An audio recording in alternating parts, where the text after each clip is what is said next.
Romanos capítulo 1, de 8 a 15. Primeiramente dou graças a meu Deus, mediante Jesus Cristo, no tocante a todos vós, porque em todo o mundo é proclamada a vossa fé. Porque Deus, a quem sirvo em meu espírito, no Evangelho de seu Filho, é minha testemunha de como incessantemente faço menção de vós em todas as minhas orações, suplicando que, em algum tempo, pela vontade de Deus, se me ofereça boa ocasião de visitar-vos. Porque muito desejo ver-vos, a fim de repartir convosco algum dom espiritual, para que sejais confirmados, isto é, para que em vossa companhia, reciprocamente, nos confortemos por intermédio da fé mútua, vossa e minha.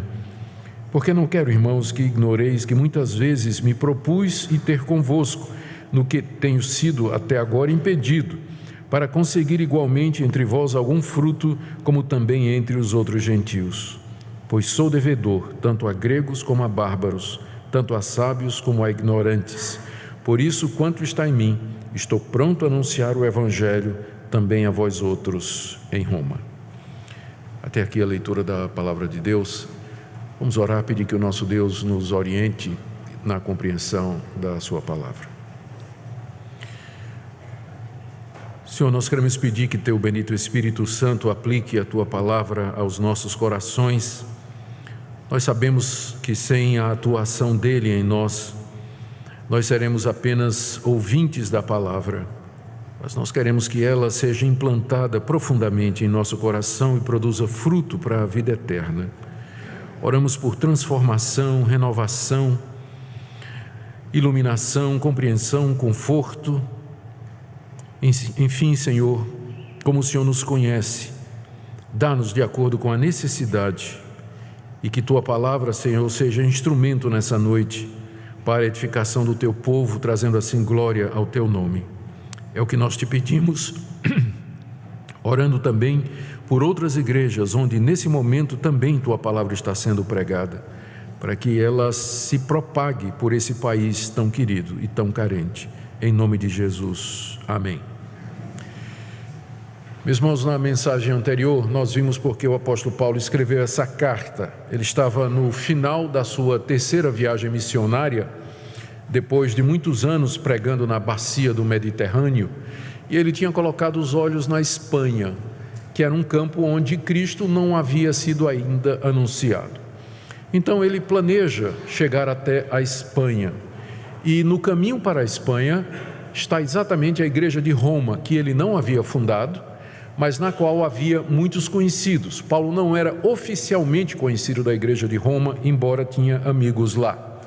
E o plano de Paulo era terminar um projeto que ele havia começado àquela altura, que era ir até Jerusalém, levar uma oferta que ele tinha levantado para os cristãos pobres da Judeia, e de lá de Jerusalém ele pegaria o navio para ir para Roma, onde pretendia passar algum tempo com os cristãos de Roma e de lá ser enviado por eles para a Espanha, onde Paulo pretendia pregar o Evangelho naquela região. Só que ele, como eu disse, não era conhecido oficialmente da igreja e, além disso, corriam boatos a respeito do apóstolo Paulo em Roma, especialmente por conta da grande comunidade de judeus que havia na cidade. Os judeus, desde o início, perseguiram o apóstolo Paulo.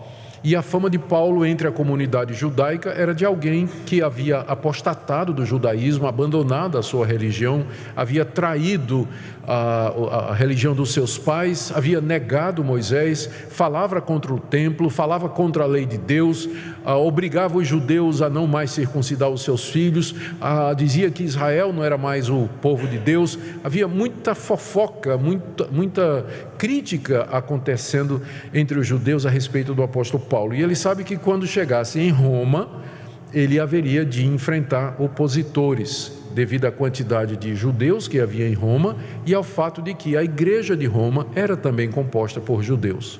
Então, ele resolve escrever essa carta, que nós conhecemos como a Carta aos Romanos, a caminho de Jerusalém, mas com os olhos voltados para Roma, onde ele explica o evangelho que ele prega, ele responde já algumas das críticas que ele sabe que ele vai receber, e ele aproveita para tratar de alguns assuntos pastorais que ele sabe que a igreja de Roma precisava, como por exemplo o relacionamento entre judeus e gentios. Ele começou a carta falando a respeito de si mesmo e do evangelho que ele prega, conforme nós vimos na última mensagem. Ele falou que o evangelho que ele prega é o evangelho de Deus, não foi ele que inventou essa mensagem, e que o evangelho é uma promessa antiga que Deus fez através dos profetas de Israel e que ele está cumprindo agora na pessoa de Jesus de Nazaré. E o evangelho é a respeito disso, é sobre Jesus Cristo, Filho de Deus, Deus feito homem entre nós. E esse evangelho deve ser pregado em todo o mundo. Por isso Paulo tem interesse de ir até Roma e de lá até a Espanha. Aqui na sequência do verso 8 a 15, tudo isso que eu disse foi do verso 1 até o verso 7. Agora na sequência do verso 8 até o verso 15, Paulo fala do grande amor que ele tem pelos cristãos de Roma e fala do desejo que tem em visitá-los e dos seus planos de estar com eles. E ao fazer isso, Paulo revela um coração amoroso, pastoral, preocupado, e nos dá acesso ao espírito daquele que é e foi o maior missionário de todos os tempos do cristianismo. Hoje à noite eu queria ver com vocês esse amor que Paulo tinha por aquelas pessoas, que ficou demonstrado no fato de que Paulo orava constantemente por eles, também no desejo que Paulo tinha de ter comunhão com eles, e também porque Paulo se sentia devedor a eles para pregar o evangelho.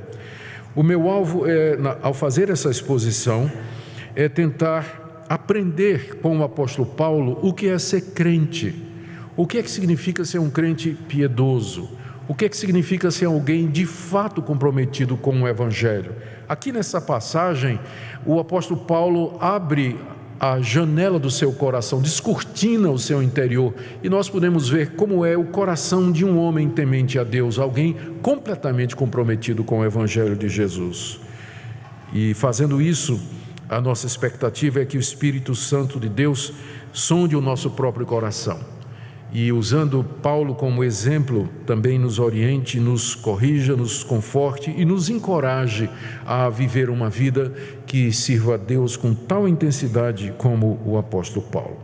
Vamos ver então, em primeiro lugar, como Paulo os amava, revelado nas orações que Paulo oferecia por ele. Está aí do verso 8 até o verso 10. No verso 8 ele diz: primeiramente, antes de tudo, em primeiro lugar, como coisa principal, como minha prioridade, eu dou graças a meu Deus mediante Jesus Cristo, no tocante a todos vós, porque em todo o mundo é proclamada a vossa fé.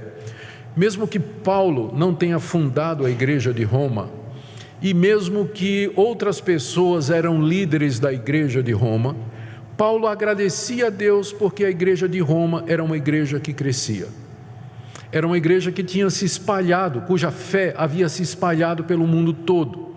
Em parte porque todos os caminhos levavam a Roma, muita gente ia a Roma, que era a capital do império, conhecia o evangelho através da igreja de Roma e saía para outros lugares levando esse evangelho.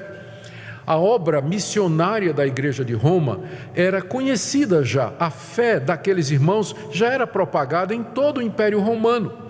E Paulo todo dia agradecia dizendo: Senhor, muito obrigado pela igreja do reverendo fulano de tal. Te dou graças porque aquela igreja está crescendo, Deus. Não fui eu que plantei a igreja, eu não sou o líder da igreja, eu não estou recebendo glória nenhuma, mas eu te agradeço, Deus, porque o meu interesse não é que eu seja glorificado, mas que o evangelho cresça. E aquela igreja está crescendo, são outros pastores, são outros líderes, não fui eu que fundei, mas é o evangelho.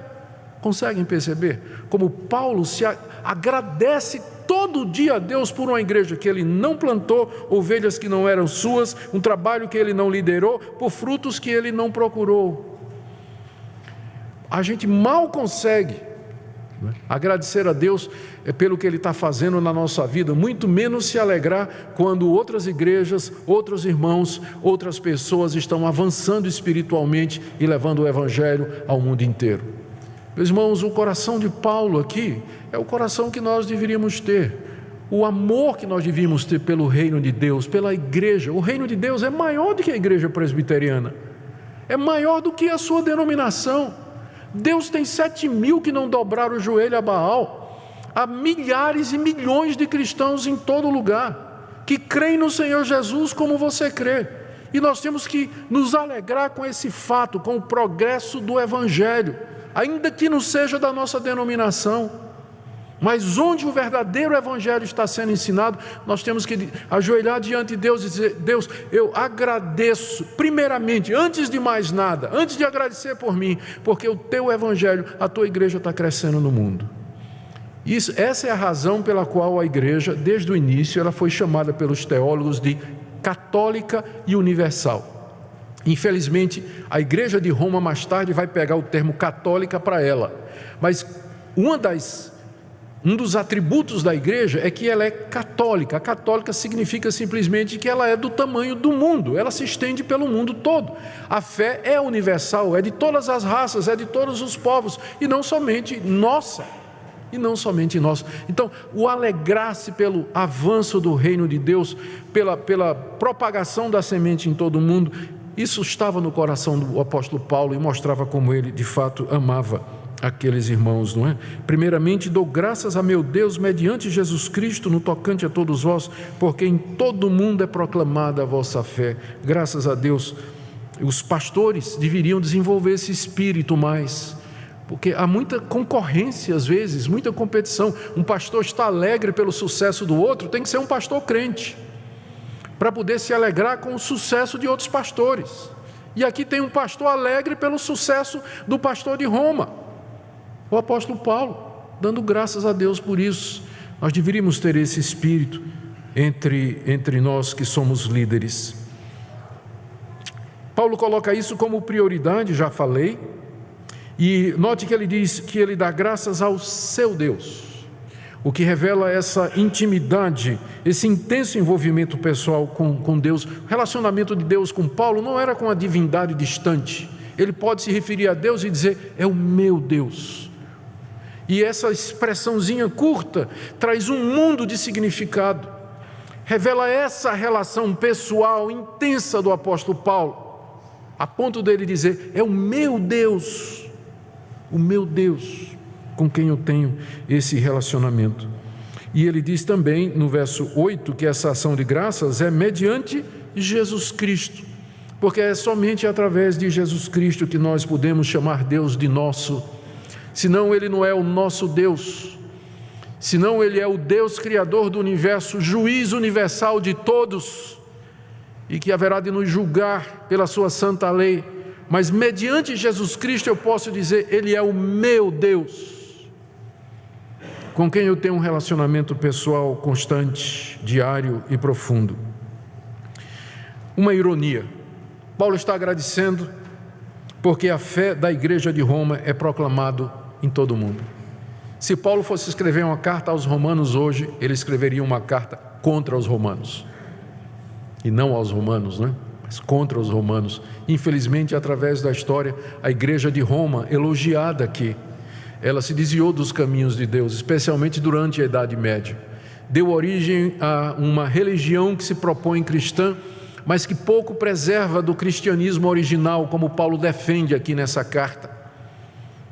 Pouco hoje apresenta desse cristianismo original, carecendo de uma reforma que já aconteceu no século XVI e de mais outras, o que mostra que situações podem mudar, e mesmo igrejas que receberam, a igreja que recebeu a carta escrita pelo apóstolo Paulo, onde se encontra contido o verdadeiro evangelho de Deus, com o tempo ela pôde apostatar e se desviar do santo caminho e da reta doutrina. Daí a necessidade de cuidado que nós temos, de sempre estarmos alertas, porque o nosso coração é enganoso. Paulo amava aqueles irmãos, orava por eles, agradecia por eles e intercedia por eles. Verso 9: Deus, a quem eu sirvo em meu espírito, no evangelho de seu Filho, é minha testemunha de como incessantemente faço menção de vós. Aqui já é demais, não é? A gente agradecer a Deus pelas ovelhas de outro pastor já é um passo grande, mas você interceder todo dia por elas, aí tem que ser crente mesmo. Deus, eu te agradeço pelas ovelhas do pastor fulano de tal. Eu quero pedir por cada uma delas, que o Senhor abençoe, que elas prosperem, que elas cresçam, que o Senhor livre do mal, ajude na necessidade, não é? E Paulo nem conhecia esse pessoal, mas diariamente, diz aqui, incessantemente ele fazia menção dos crentes de Roma em suas orações. O problema é que a gente nem ora, não é? Quanto mais orar desse jeito, a gente nem ora, quanto mais orar desse jeito. O que mostra o amor de Paulo por essas pessoas e o que é o verdadeiro cristianismo, o que é um crente comprometido com o Evangelho. Alguém que vive intensamente o Evangelho, se alegra quando ele prospera, ora pelos outros, ora pelo progresso dos outros, agradece a Deus, fica feliz quando outros são exaltados. Aqui nós estamos olhando para o coração de um verdadeiro crente, alguém completamente comprometido com a palavra de Deus. Olha o que ele diz aqui a respeito dessa oração.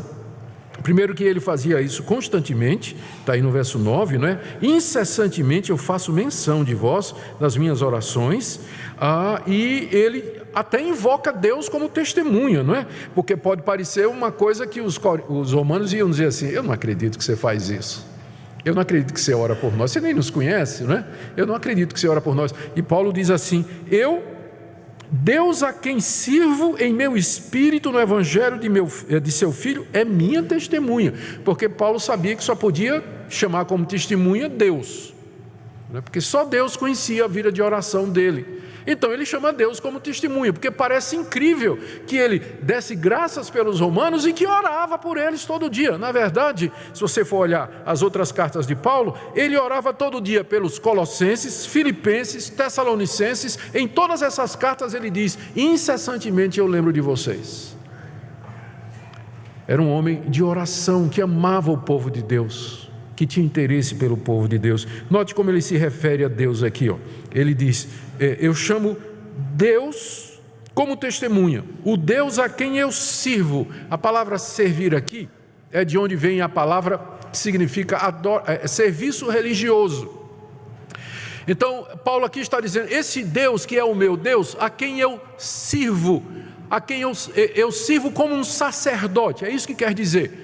A quem eu ministro todo dia, a quem eu me achego para servir, para oferecer louvores em meu coração e minha vida. Deus a quem sirvo. E ele diz: eu sirvo em espírito. Talvez ele tenha feito isso de propósito, para contrastar com o judaísmo e as suas exigências externas, o legalismo judaico, ou para contrastar com a religião dos romanos e dos gregos, que era muito ritualista. Paulo está dizendo que o serviço que ele presta ao Deus dele é um serviço com o seu espírito, o interior, lá de dentro. Portanto é sincero, não é algo de fachada, não é algo dissimulado para as outras pessoas verem, mas é algo que parte do seu coração. Esse é o verdadeiro cristianismo, que ele vem de dentro. Você serve a Deus no espírito. É claro que isso vai mudar a sua vida, né? A partir do seu coração, mas é lá no coração, na alma, no espírito que está a sede das nossas afeições religiosas, e é lá onde Deus se entroniza através de Jesus Cristo, e onde o Espírito Santo habita. É daqui, interiormente, com o nosso coração, que nós servimos a Deus. Os atos religiosos externos, participar de um culto como hoje à noite, levantar para cantar, depois trazer dízimos e ofertas, ou participar da confissão pública, essas coisas são boas e necessárias, mas isso não faz de você um cristão. Se isso não for no seu espírito, lá de dentro, Deus a quem sirvo no meu espírito. E ele acrescenta, no evangelho de seu filho, mais uma vez dizendo que isso só é possível mediante as boas notícias do Filho de Deus, Jesus Cristo, porque sem ele nós não teríamos como acessar a presença de Deus e diante de Deus servi-lo e honrá-lo e glorificá-lo e nos entregar a nós mesmos a Ele e orar e interceder. Só no Evangelho de Cristo é que nós podemos chegar ao verdadeiro Deus. Não há outro caminho, não é o caminho da sua religiosidade, não é o caminho das suas obras, não é o caminho da sua moralidade ou de qualquer outra coisa que parta de você, mas é serviço a Deus mediante o Evangelho do Filho dele. Não tem outro caminho para nós nos achegarmos a Deus e servi-lo, a não ser através do Evangelho. É esse Deus que Paulo chama como testemunha e diz: eu sei que parece incrível o que eu estou dizendo, que eu oro por vocês todo dia, mas o Deus a quem eu sirvo no meu espírito, no Evangelho do seu Filho, Ele é testemunha de que todo dia, quando eu dobro os joelhos para orar, eu me lembro de vocês. E eu oro: Senhor, abençoa os irmãos de Roma. Ajuda-os. Roma, centro do império, capital daquele estado poderosíssimo, onde os cristãos estavam sujeitos à perseguição, havia a ameaça dos próprios judeus, situação difícil, no meio dos pagãos. Senhor, abençoa aqueles irmãos lutando para viver a vida cristã ali. Paulo fazia isso todo dia. Isso fazia parte do serviço que ele oferecia a Deus. E não somente isso, vai mais, Paulo não somente dava graças por eles, não somente orava por eles, mas Paulo dizia: Deus, um dia eu quero visitar esses irmãos, um dia eu quero estar com eles. Verso 10: em todas as minhas orações, suplicando que em algum tempo, pela vontade de Deus, se me ofereça boa ocasião de visitar vocês. Então, ele não era do tipo assim: estou orando por aqueles irmãos, mas eu não quero eles lá em Roma e eu aqui em Jerusalém, né? O amor de Paulo era tão concreto e real que ele, na verdade, ele queria estar com aqueles irmãos. E isso mostra uma coisa que eu sei que você já descobriu na prática: você quer estar por quem você ora. Já notou isso? Que quando você começa a orar por uma pessoa, de repente você tem vontade de estar com aquela pessoa. Por isso que eu digo: você quer perdoar alguém? Aquela pessoa que lhe ofendeu, que lhe magoou, aquela pessoa que você detesta, começa a orar por ela. Daqui a pouco você vai estar dizendo: Deus, me dá uma oportunidade de almoçar com essa pessoa. Começa orando por aquela pessoa, né? Pedindo que Deus abençoe, que Deus a faça prosperar, que ela arranje um namorado lindo, né? Maravilhoso, né? Mesmo que você não tenha. Então peça tudo, né? Deus abençoe. E daqui a pouco você vai perceber que você está dizendo assim: Deus, eu queria uma chance de me encontrar com essa pessoa, fazer amizade com ela. Eu sei que ela me ofendeu, mas agora eu comecei a orar por ela e o meu coração se abriu para ela. Percebem a relação? Paulo começa a orar por essas pessoas e ele então finalmente confessa: na verdade, irmãos, eu estou orando até para que Deus me dê uma boa ocasião para eu ir visitar vocês. Eu quero estar com vocês, eu quero ter comunhão com vocês. Esse é o meu desejo. E era uma coisa que Paulo já queria há muito tempo. Ele vai dizer isso lá no final da carta, capítulo 15, verso 23. Ele diz: de longa data eu já venho orando e pedindo que Deus me dê uma ocasião para ver vocês. Note que ele disse ver vocês, não é? Ele não está dizendo eu quero ir morar com vocês, porque na verdade o plano dele era passar um tempo com aqueles irmãos, conhecê-los, ter comunhão com eles e de lá ele ir para a Espanha para pregar o Evangelho. Então ele queria uma oportunidade para conhecer os irmãos, estar lá com eles. Mas ao fazer isso, note no verso 10, ele diz assim que ele está suplicando que em algum tempo, pela vontade de Deus, se ofereça uma boa ocasião para visitá-los. Paulo sabia que Deus dominava todas as circunstâncias, que Deus controla os fatos e a história. Por isso que mesmo que ele tenha desejo de ir a Roma, ele sabe que isso vai depender da vontade de Deus. Por isso que ao orar, ele diz: Deus, se for da tua vontade, ou quando for da tua vontade, abre uma ocasião para que eu possa visitar aqueles irmãos. E nós estamos falando aqui de um homem de fé, de um homem que se via Deus no Espírito, de um homem que tinha acesso à presença de Deus, um homem comprometido com Deus e que conhecia a Deus intimamente. Ainda assim, ele não se sente tão confiante a ponto de dizer assim: eu decreto que amanhã eu vou para Roma, eu declaro isso. Não, esse homem humilde, porque quanto mais você conhece a Deus, menos arrogante você é, a verdade é essa, menos atrevido você vai ser. Esse pessoal atrevido aí é porque não conhece Deus. Porque se conhecesse Deus, não ficava dando ordem para ele, ou dizendo a ele o que é que ele tem que fazer. Porque quanto mais você conhece a Deus, mais você vai fazer como aqui. Deus, se for a tua vontade, eu gostaria de ir a Roma. E não é outro senão Paulo que está dizendo isso. Senhor, se for a tua vontade. Ele se sujeita à vontade de Deus. E agora parece que uma ocasião estava surgindo, né? Porque ele está de partida, no final da terceira viagem, ele está de partida para Jerusalém, e de lá de Jerusalém, ele mais ou menos já considera que cumpriu, ele deve ter passado aí nas estimativas cerca de 15 anos evangelizando a região do Mediterrâneo, não tem mais espaço, ele olha para a Espanha, e eu quero ir para lá, então ele parece que vai dar certo, parece que Deus agora vai abrir uma porta, não é? Mal sabia Paulo que estes planos não se concretizariam. Não faz mal a gente planejar. E Paulo fazia planos. Só que não saiu exatamente como ele queria. Ele chegou em Jerusalém, é verdade, mas quando ele chegou lá, ele foi preso. E no final ele chegou em Roma, é verdade, 2 anos depois, e acorrentado como prisioneiro político. E essa cidade que ele tanto amava e queria tanto ver, foi o palco da sua morte no ano 64, quando o imperador Nero mandou cortar sua cabeça na Via Ápia. Os planos nem sempre são como a gente quer. Não custa fazê-los e dizer, Deus, se for a tua vontade. Era que Paulo fosse a Roma, mas não era exatamente como Paulo queria. Não era exatamente como Paulo queria. Aqui vemos, queridos, esse amor de Paulo por estes irmãos, cuja maioria ele não conhecia, de uma igreja que ele não fundou e com quem ele queria, de fato, ter um tempo e conhecê-los. Então, é dessa forma, em primeiro lugar, que Paulo mostra o amor dele para com aqueles irmãos. Mas é mais, né? Eu disse que Paulo desejava ter comunhão com eles. Versos 11 a 13.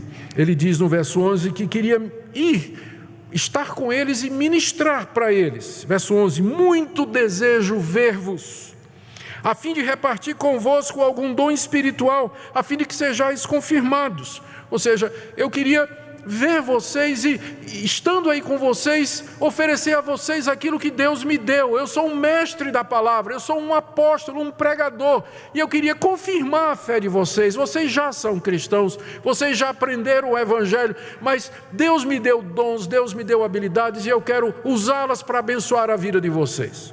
E logo em seguida, para os romanos não pensarem que Paulo assim é alguém que está dizendo, olha, eu vou aí abençoar vocês, né? Eu vou ensinar e vocês vão aprender. Em seguida ele diz, no verso 12, isso ele se explica, para que em vossa companhia, reciprocamente, nos confortemos por intermédio da fé mútua, vossa e minha. Né?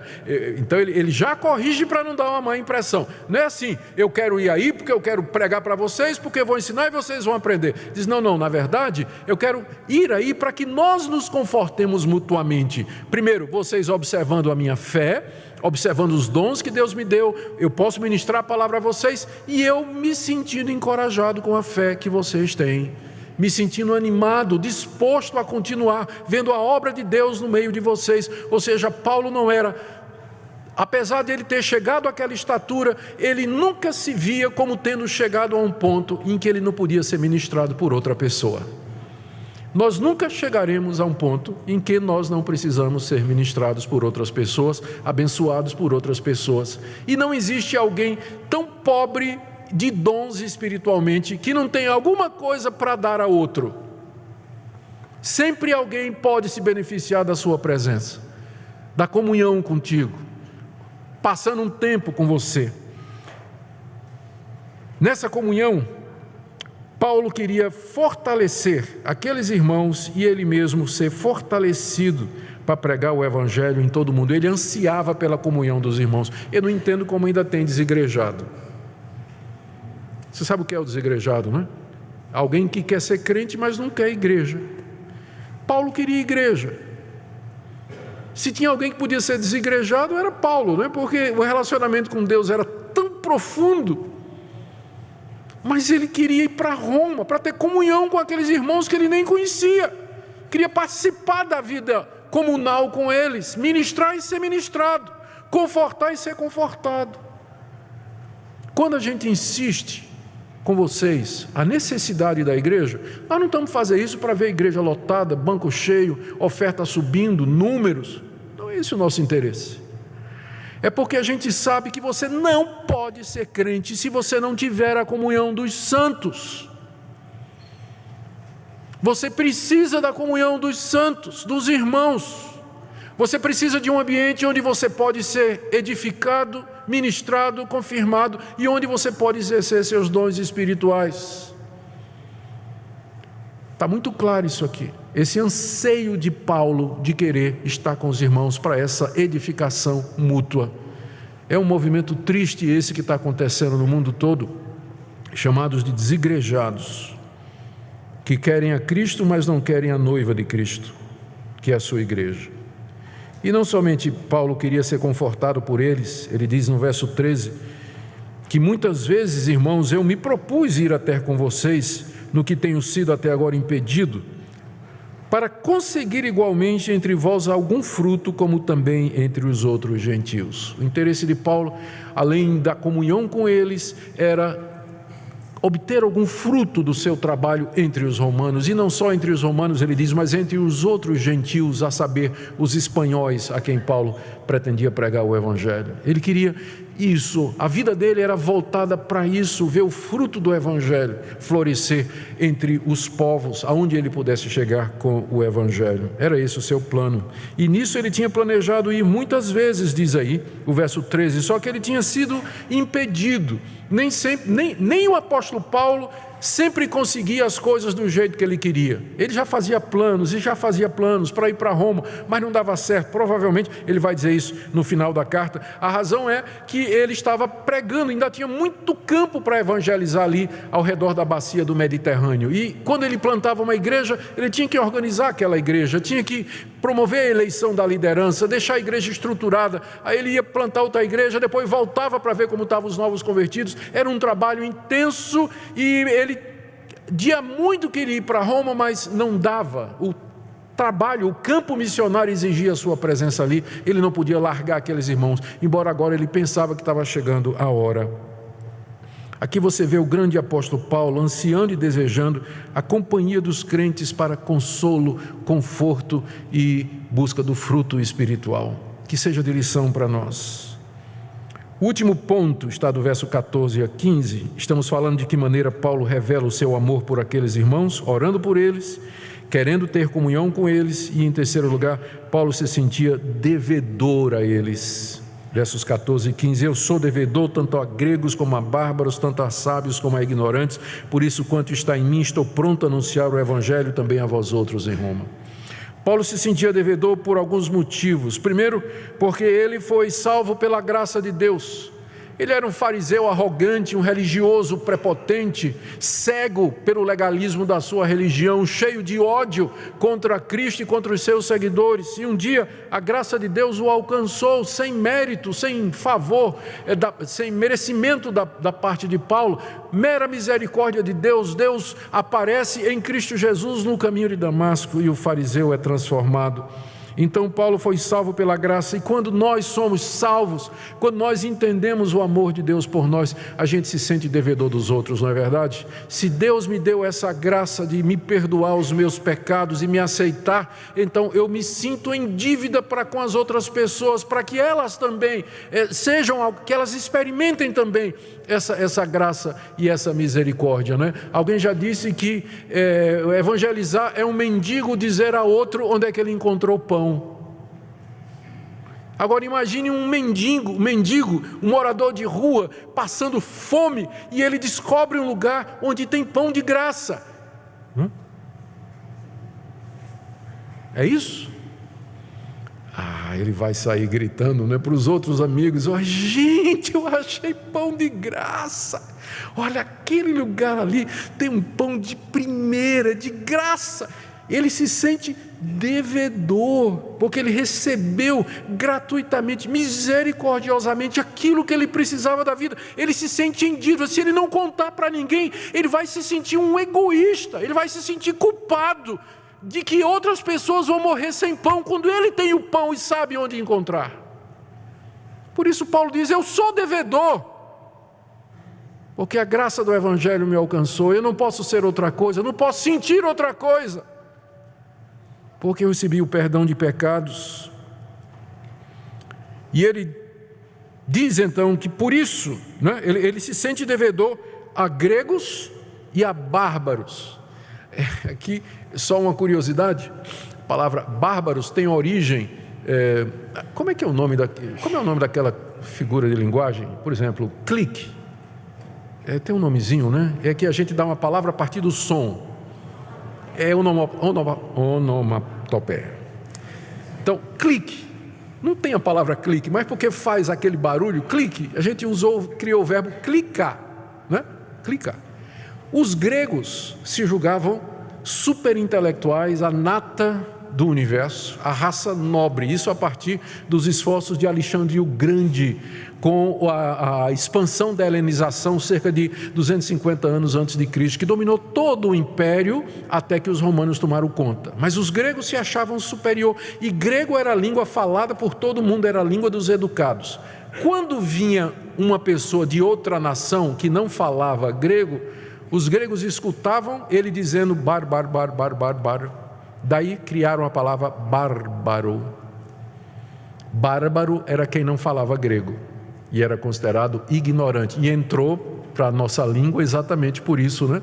Fulano é um bárbaro, né? Quer dizer, um rude, um ignorante, exatamente do bárbaro, porque o grego não, né? Ele não entendia, né, o que é que esses povos falavam, e então chamava de bárbaros, né? Gente que não fala grego, portanto ignorante, né? Gentinha, né? Não fala grego. Paulo então está usando o idioma da época, está usando uma palavra que era muito conhecida na época. Ele diz: eu sou devedor tanto a gregos quanto aos não gregos, aos bárbaros, estes que os gregos menosprezam, porque para Paulo não tem diferença, todos pecaram e carecem da glória de Deus. A prova do que eu estou dizendo é que em seguida ele fala: tanto há sábios, que são os gregos, como há ignorantes, que são os bárbaros. Então ele diz: eu sou devedor à humanidade toda. Por quê? Porque não há um justo, não há um sequer, todos pecaram e carecem da glória de Deus, e só no Evangelho de Jesus Cristo, gregos e bárbaros podem encontrar a salvação. Então eu me sinto devedor, não é a um ou dois não, aos meus amigos, eu me sinto devedor a cada pessoa que mora nesse mundo. Me sinto devedor, porque eles estão perdidos, e eu sei onde tem pão, eu sei onde encontrar perdão, eu sei onde há graça e misericórdia.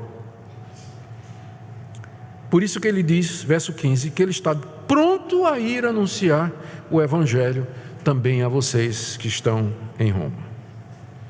Queridos, o que é que nós podemos aprender aqui? Deixa eu tentar fazer um resumo aqui de alguns pontos, e depois eu quero trazer algumas aplicações práticas para nós.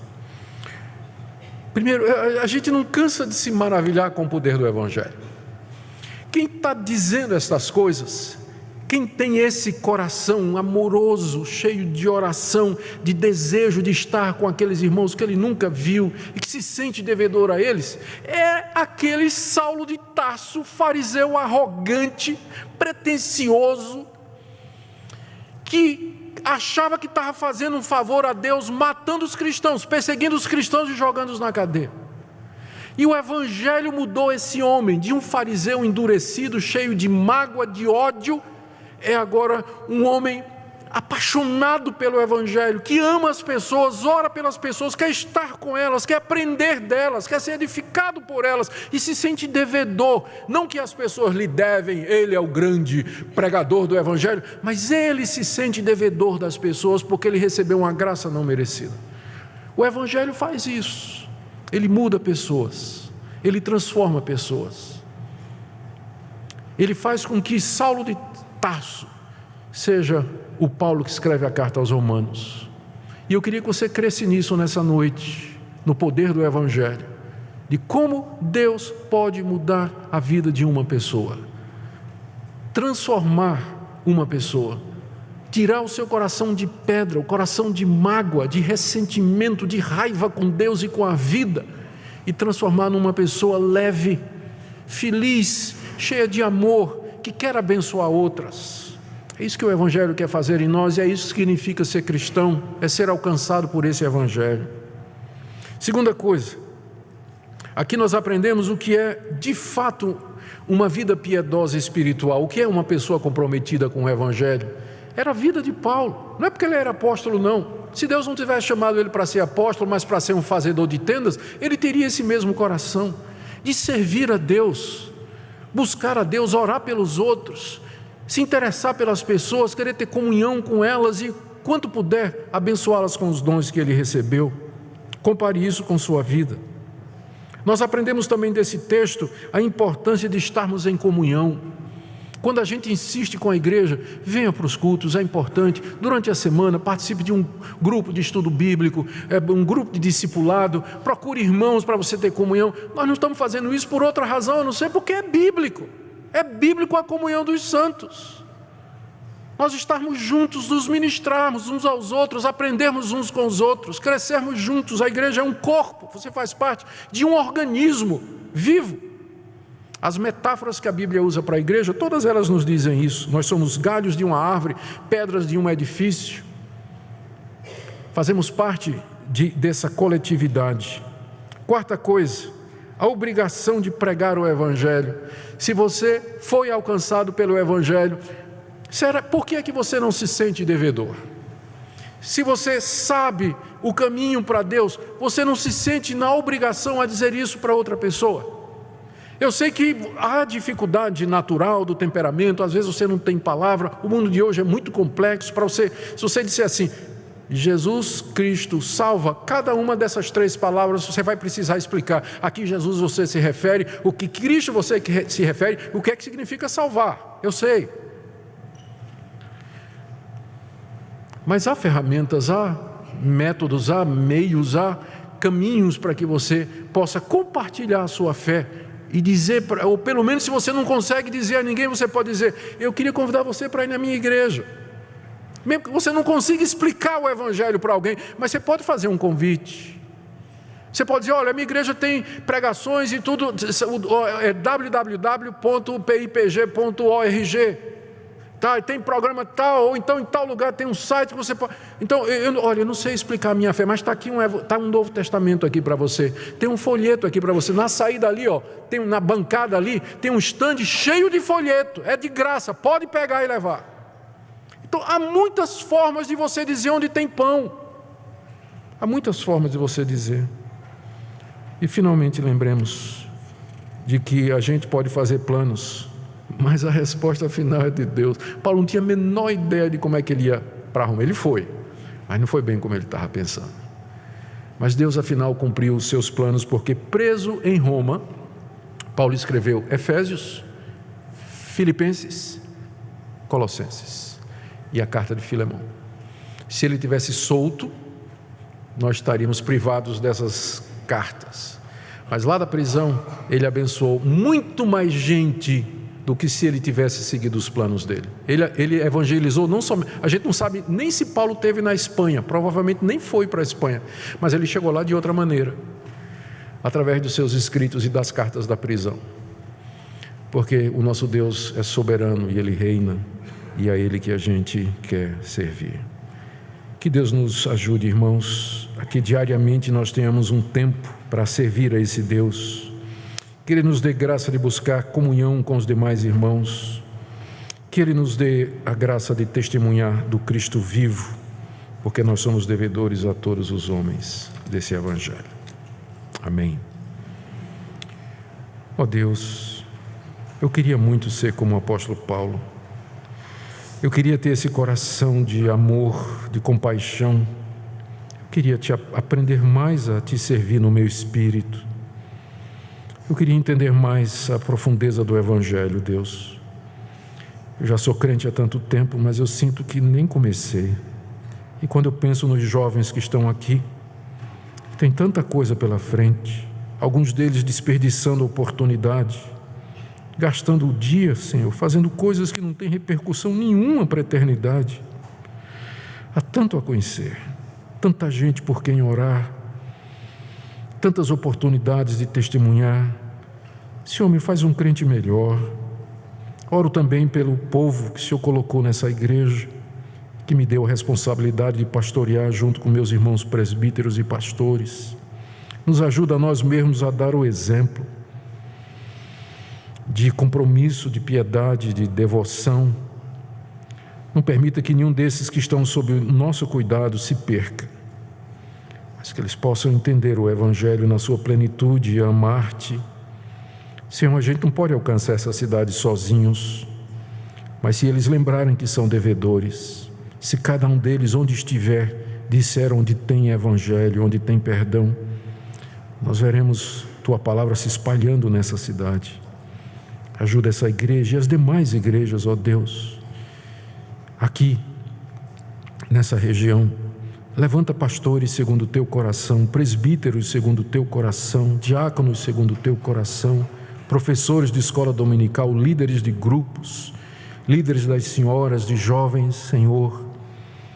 Derrama Teu Espírito Santo sobre a Tua igreja, dá-nos um verdadeiro avivamento espiritual, um despertamento para que nós Te sirvamos de todo o coração.